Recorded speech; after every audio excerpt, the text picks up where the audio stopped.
wabarakatuh. Kembali lagi di Bisik, Bincang Sehat Asik. Bersama saya Fiona dari instalasi PKRS RSUD Kota Dumai. Pada episode Bisik kali ini, kita akan membahas tentang K3RS. Nah, bertepatan dengan peringatan bulan K3 nasional. Nah, untuk itu telah hadir narasumber kita pada hari ini. Ada Bapak Irfan Wahyudi, SKM MKes, selaku Ketua Komite K3RS RSUD Kota Dumai. Dan Ibu Nurstri Susilawati SKM selaku Sekretaris Komite K3RS. Selamat pagi Bapak Ibu. Selamat pagi Mbak Fiona. Apa kabarnya Pak Ibu? Alhamdulillah. Baik. Nah, ngomong-ngomong tentang K3RS ya Uni ya Pak ya.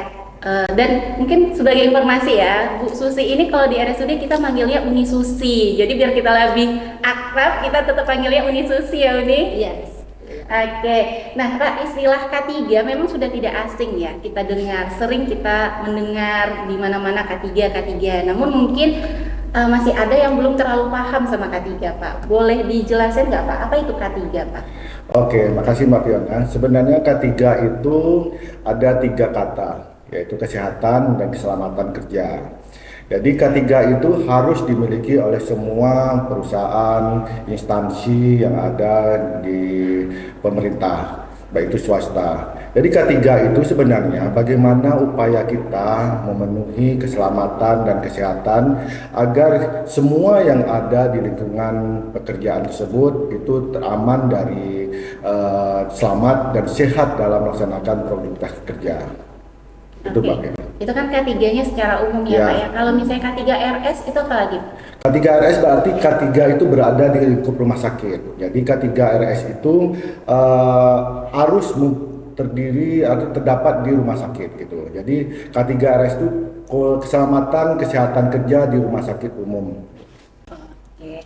Nah, tadi kan waktu kenalan ya, Bapak selaku Ketua Komite, Uni Susi selaku Sekretaris Komite. Nah, lalu Komite K3RS itu apa Pak?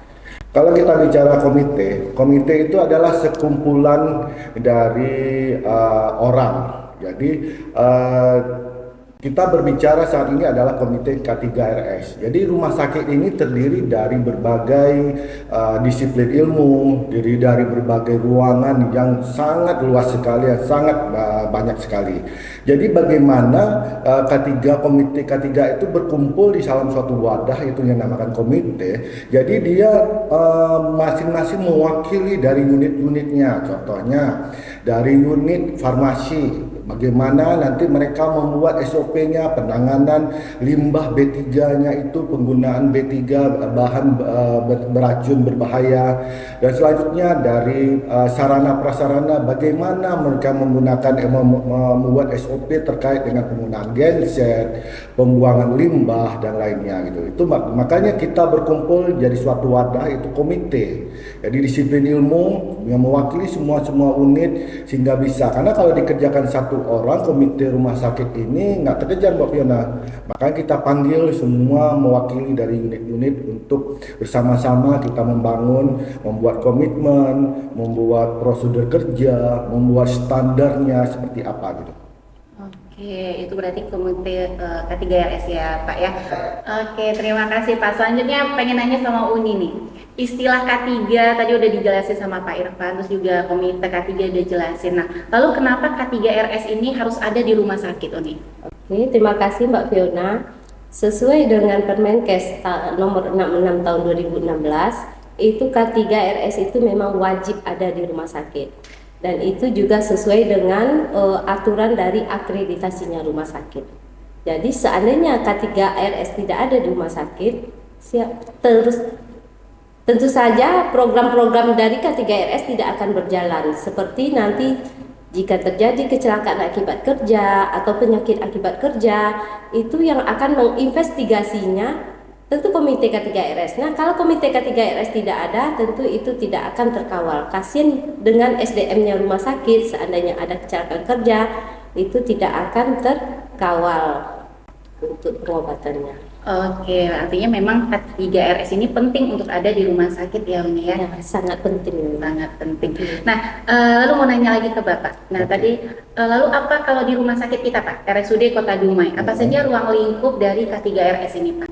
Ruang lingkup dari K3RS itu ada keselamatan pekerja. Jadi kita berharapkan itu mewajibkan semua pekerja atau petugas, bukan hanya petugas yang rumah sakit, petugas yang datang memperbaiki di rumah sakit, yaitu membangun rumah sakit, harus memenuhi standar K3. Kalau mungkin Mbak Fiona tahu, kalau petugas rumah sakit itu harus menggunakan APD. Begitu juga dengan petugas yang membangun atau rumah sakit itu ada standar K3-nya, harus menggunakan topinya, gitu, ada menggunakan sepatunya. Jadi standar keselamatan kerja itu benar-benar harus diterapkan. Kedua itu adalah kebakaran. Kita tahu bahwa rumah sakit ini bangunannya cukup tinggi dan kabel mungkin tidak bisa dihitung lagi berapa jumlahnya. Potensial kebakaran itu sangat tinggi. Jadi bagaimana kita semua yang ada di rumah sakit ini, penduduk yang ada di rumah sakit ini, petugas yang ada di rumah sakit ini harus terpapar dengan penggunaan APAR. Itu harus terpapar bagaimana dan di mana tempatnya, bagaimana potensi kebakaran itu harus kita investigasi. Selanjutnya itu adalah pengelolaan B3 atau limbah B3. Karena rumah sakit ini identik dengan penggunaan limbah B3. Karena kalau tidak ada limbah B3 berarti bukan rumah sakit, Mbak Fiona. Bagaimana penggunaan limbah B3 ini dikelola dengan baik. Begitu juga dengan bagaimana botol-botol B3 ini agar tidak dimanfaatkan oleh orang yang tidak bertanggung jawab. Ini harus kita kelola dengan baik juga gitu. Terus spill kit. Spill kit itu adalah sebuah wadah bagaimana untuk petugas menangani tumpahan dari limbah B3. Limbah B3 itu Mbak Fiona nggak bisa kita seperti di rumah tumpah air, kita lap pakai pel, nggak bisa, ada mekanisme yang harus sesuai dengan standar B3. Mungkin akan dilengkapi oleh Uni ya selanjutnya. Baik, tadi sudah dijelaskan oleh Pak Irfan. Tadi ada keamanan, keselamatan, kebakaran, limbah B3 dan spill kit. Kemudian ruang lingkup dari Komite K3RS ini, Mbak Fiona, ada juga utilitas. Utilitas itu menyangkut dengan ketersediaan listrik dan air. Jadi ada slogannya di K3RS ini, dalam 1 kali 24 jam, 1 hari 24 jam, 1 minggu 7 hari, 1 bulan 30 hari, itu listrik dan air tidak boleh putus. Jadi itu dari K3RS memastikan untuk utilitas ini tidak terganggu. Ya, kemudian selain utilitas juga ada alat kesehatan, ruang lingkupnya. Jadi semua alat kesehatan yang ada di rumah sakit ini, seperti kita ketahui ya Mbak Fiona, di rumah sakit ini alat kesehatannya banyak yang sudah berteknologi tinggi. Ya, jadi alat ini harus terkalibrasi. Jadi kita pastikan alat ini siap pakai sehingga hasil dari pemeriksaan terhadap pasien-pasien kita itu akurat. Kemudian setelah alkes, utility, kemudian safety briefing. Ya, safety briefing itu setiap pengunjung yang datang bertamu ke rumah sakit kita ini, kita akan memberikan pemahaman tentang safety briefing. Safety briefing di sini yaitu menjelaskan fasilitas apa saja yang kita punya untuk menangani atau untuk pencegahan bahaya seperti kebakaran, gempa bumi, ataupun yang lainnya. Jadi sebelum tamu-tamu kita itu. Artinya memang berarti kalau demikian Uni, K3RS ini nggak hanya mencakup pegawai rumah sakit yang bekerja saja gitu ya, nih, termasuk dengan orang-orang di dalamnya, termasuk pasien juga termasuk. Iya. Jadi K3RS ini ruang lingkupnya untuk sasarannya pasien, SDM-nya rumah sakit, kemudian pendamping pasien, kemudian pengunjung dan semua tamu, semua yang berada di lingkungan rumah sakit. Itu masuk ke dalam sasarannya. Siapapun yang menginjakkan kakinya di rumah sakit itu wajib memenuhi standar K3 kita. Wah, itu pejabat daerah, pejabat manapun yang menginjakkan kaki rumah sakit itu harus mengikuti standar K3 kita.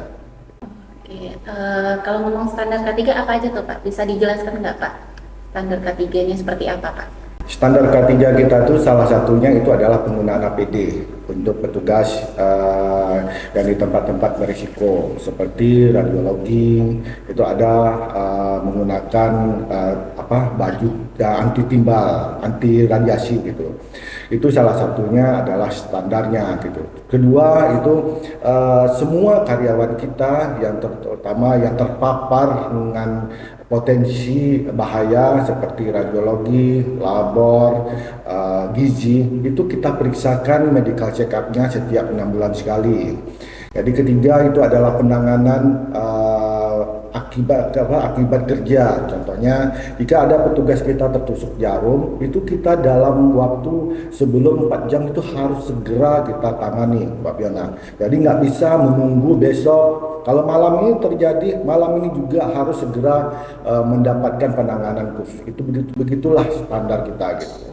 Jadi standar lagi itu adalah setiap ruangan itu harus mempunyai alat pemadam api ringan. Jadi mungkin Mbak Fiona kalau berkeliling rumah sakit itu kita akan menemukan dan akan ada tanda-tanda petunjuk yang mengarahkan dari satu ruangan ke ruangan lain. Itu adalah standarnya gitu. Dan begitu juga dengan jika proyek atau mandor atau mengerjakan sesuatu pekerjaan di rumah sakit, sebelum mereka mengerjakan, mereka harus ketemu dengan K3 dulu. Apa-apa saja yang kewajiban mereka yang harus mereka penuhi, seperti penggunaan APD itu wajib, dan pemasangan undercover itu wajib, Mbak Fiona. Jadi nggak bisa mereka asal kerja seperti pembangunan rumah-rumah biasa, nggak bisa. Jadi harus pembangunan undercover dulu, mereka bekerja menggunakan APD, baru mereka bisa bekerja. Berarti memang luas sekali sebenarnya K3RS ini ya Pak ya. Lalu dalam melaksanakan seperti yang sesuai standar yang tadi sudah Bapak jelaskan, apa upaya yang biasanya dilakukan oleh Komite K3RS Pak agar tercipta lingkungan dan aman dan nyaman yang tadi Bapak sampaikan Pak? Sebenarnya upaya itu yang kita harus perkuat itu adalah komitmen dari pucuk pimpinan kita. Alhamdulillah saat ini pucuk pimpinan kita, direktur, itu dalam hal ini direktur, itu sangat mensupport sekali semua standar-standar yang harus dipenuhi K3, sehingga ini terbukti Mbak Fiona. Kalau nggak ada support dari direktur kita nggak akan bisa mendapati paripurna akreditasi. Jadi mungkin itu adalah salah satunya gitu, komitmen dari staf pucuk pimpinan. Kedua itu adalah bagaimana semua petugas yang ada itu harus mempunyai juga komitmen untuk menjalankan sesuai dengan SOP. Nah, tentu dalam pelaksanaannya gitu ya Pak. Ada hambatan-hambatan yang selama ini dialami oleh Komite K3RS. Boleh disebutkan nggak Pak, atau diceritakan nih apa aja hambatan-hambatan yang biasanya yang dapat dalam pelaksanaannya? Hambatan itu banyak Pak Fiona. Seperti kita tahu lah bahwa di rumah sakit ini terdiri dari 1.000 sampai 1.300 petugas. Jadi tidak semuanya mungkin mau mengikuti atau melaksanakan sesuai dengan SOP. Dan begitu juga dengan orang yang masuk mungkin risih menggunakan atau mengikuti. Contohnya, kita ini adalah lingkungan rumah sakit ini sudah ada perdanya, itu adalah kawasan bebas asap rokok. Kami dari Komite K3 sudah memasangkan bahwa baleho bahwa ini wilayah atau bebas asap rokok. Tapi masih ada aja orang yang datang, baik itu petugas, baik pun pengunjung yang masih merokok di lingkungan kita. Jadi makanya hambatan tuh banyak sekali Mbak Fiona. Salah satunya itu adalah masih adanya petugas kita yang belum melaksanakan sesuai dengan SOP dan masih ada yang melanggar peraturan yang telah kita tetapkan. Contohnya adalah larangan merokok di kawasan rumah sakit.